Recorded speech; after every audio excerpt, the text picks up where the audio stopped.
কি ভাবছো?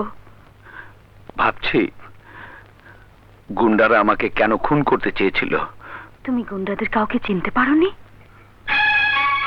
গুন্ডাদের আমি চিনতে না পারলেও কে আমাকে খুন করতে পাঠিয়েছে তাকে আমি ঠিকই চিনতে পেরেছি। কে সে? আমার বাবা মায়ের খুনি সাদেক চৌধুরী। সে আমার বুকের ভেতর লুকিয়ে থাকা ঘুমন্ত আগুনকে জ্বালিয়ে দিয়েছে। আমার প্রতিহিংসার আগুন থেকে সে রেহাই পাবে না। আমি তাকে কুকুরের মতো গুলি করে আমার বাবা মায়ের খুনের প্রতিশোধ নেব।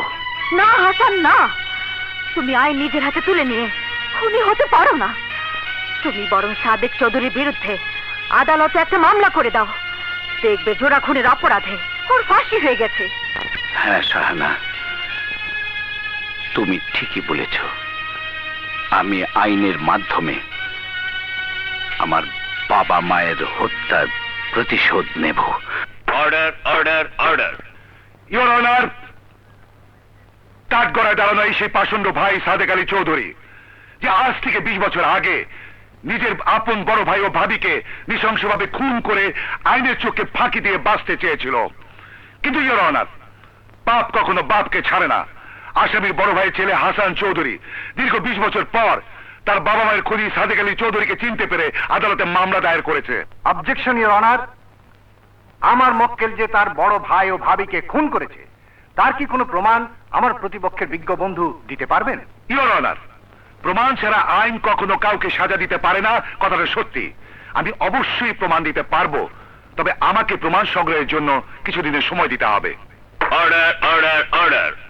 আদালত আজকের মতো মুলতবি ঘোষণা করা হলো এবং আগামী 25শে জুন পুনরায় শুনানির দিন ধার্য করা হলো।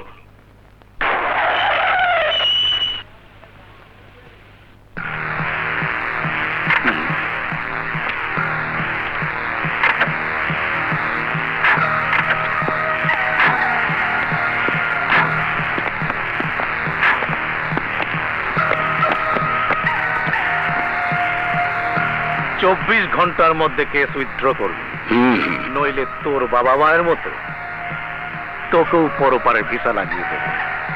মুসলমান কখনো মৃত্যুকে ভয় করে না। আর মৃত্যুর কথা বলছো, সে তো ওই উপরওয়ালার হাতে। আমার মৃত্যুর কথা না ভেবে তুমি তোমার মৃত্যুর কথা ভাবো, কারণ ফাঁসির রায় থেকে তুমি কোনোদিনই বাঁচতে পারবে না। আমাকে ফাঁসির দড়িতে ঝোলানোর আগে তোকে ফাঁসির দড়িতে ঝোলাবো, কথাটা মনে রাখিস। আমাকে ফাঁসির দড়িতে ঝোলাবে? সেই সুযোগ তুমি কোনোদিনই পাবে না। আচ্ছা,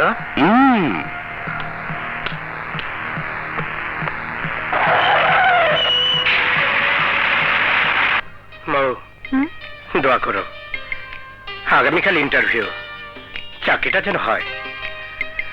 তাহলে তোমাকে আর ফ্লোরে ঘুমাতে হবে না। আমি ফ্লোরে ঘুমাচ্ছি, আর তুমি বুঝি খাটে ঘুমাও? আমার কথা ভাবি না, এখন তো আমার সব চিন্তা তোমাকে নিয়ে।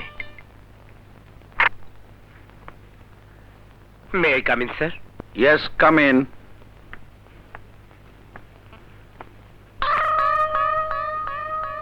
সরি, এটা আপনার অফিস জানলে আমি আসতাম না।